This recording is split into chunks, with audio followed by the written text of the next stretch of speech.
ऐश पूरी दुनिया का सबसे खतरनाक पोकेमॉन ट्रेनर बन गया था, लेकिन अभी भी पिकाचू इवॉल्व नहीं हुआ था।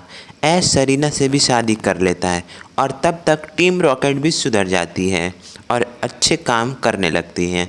ऐश के पास दुनिया के सबसे खतरनाक पोकेमॉन भी थे और उस टाइम तक पूरे दुनिया में सबसे खतरनाक पोकेमॉन ट्रेनर सिर्फ ऐश था और उसको हराना एक तरह से इम्पॉसिबल ही था। लेकिन एक दिन जब ऐश सो रहा था तभी उसे एक सपना आया था। उसने सपने में देखा कि कुछ साल बाद एक ऐसा पोकेमॉन ट्रेनर आएगा जो ऐश को भी हरा देगा और वो अपनी शक्तियों का गलत इस्तेमाल करेगा और बुरे कामों में लगाएगा। ये सपना देखने के बाद ऐश अचानक से उठ जाता है और सरीना सरीना चिल्लाने लगता है। सरीना भाग कर आती है और कहती है, क्या हुआ ऐश? फिर ऐश वो सपना सरीना को बताता है और सरीना कहती है कि बस ये एक सपना था, डरो मत, ऐसा कुछ नहीं होगा।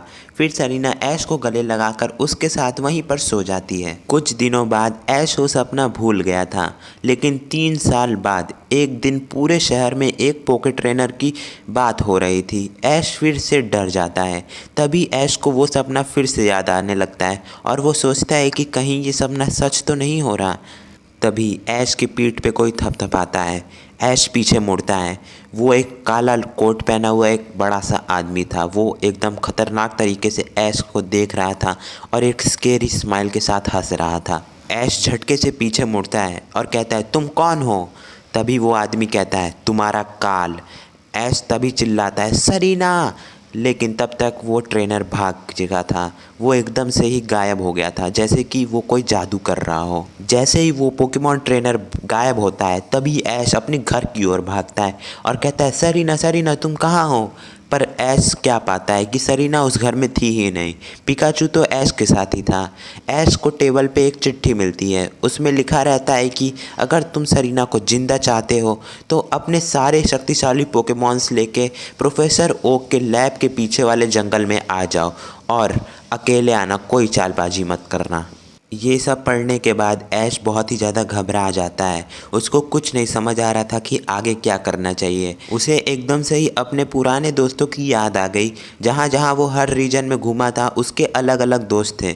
तो वो एक एक करके सारे दोस्तों को कॉल करने लगा और कहने लगा कि कल तक तुम लोग मेरे घर आ जाओ। जैसे कि मिस्टी, ब्रॉक, मैक्स और पूरे रीजन्स के जितने भी उसके साथ लोग थे चले थे उसकी जर्नी पे, तो वो सबको बुला लेता है और कहता है कि अपने सबसे खतरनाक पोकेमॉन अपने साथ लेके आना, एक खतरनाक जंग करनी है। सुबह तक सब लोग ऐश के घर के पास आ गए थे। ऐश भी अपने सारे खतरनाक पोकेमॉन अपने साथ रख लेता है और ऐश चारिज़ार्ड को चारिसिफिक वैली से भी बुला लेता है। फिर सारे लोग प्रोफेसर ओक के लैब के पीछे वाले जंगल की ओर जाते हैं। तभी ब्रॉक देखता है कि एक पेड़ के नीचे प्रोफेसर ओक को किसी ने बांध रखा है और मुंह में बांध दिया है एकदम से कि वो कुछ चिल्ला ना पाए। तभी ऐश उनको जाके जल्दी से खोलता है और कहता है, आपको किसने बांधा है? ज़रूर उस दुष्ट ट्रेनर ने बांधा होगा आपको। जैसे ही प्रोफेसर ओक की रस्सी ऐश खोलता है तभी प्रोफेसर ओक चिल्लाते हैं, मुझे पानी चाहिए। तभी ऐश उनको पानी देता है। फिर प्रोफेसर ओक बताते हैं कि उस गंदे पोकेमॉन ट्रेनर का ये प्लान है कि वो पूरी दुनिया पे अपना राज चलाए और सरीना से भी शादी कर ले। तभी ऐश चिल्लाता है, ऐसा नहीं होगा, सरीना सिर्फ मेरी है। फिर ऐश पूछता है प्रोफेसर ओक से कि वो पोकेमॉन ट्रेनर सरीना को कहाँ ले गया है।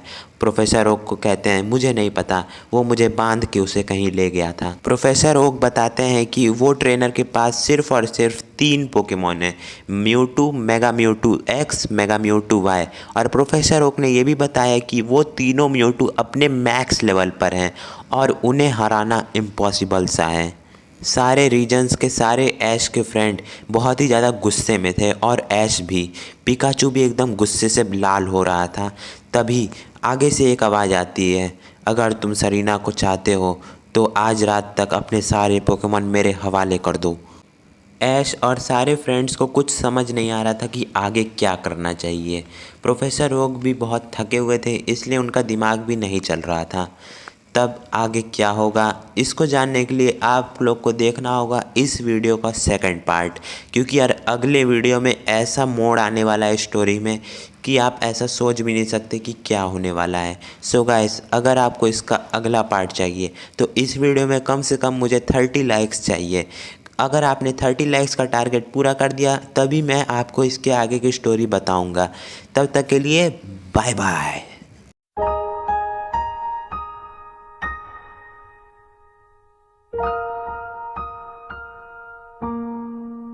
僕の心臓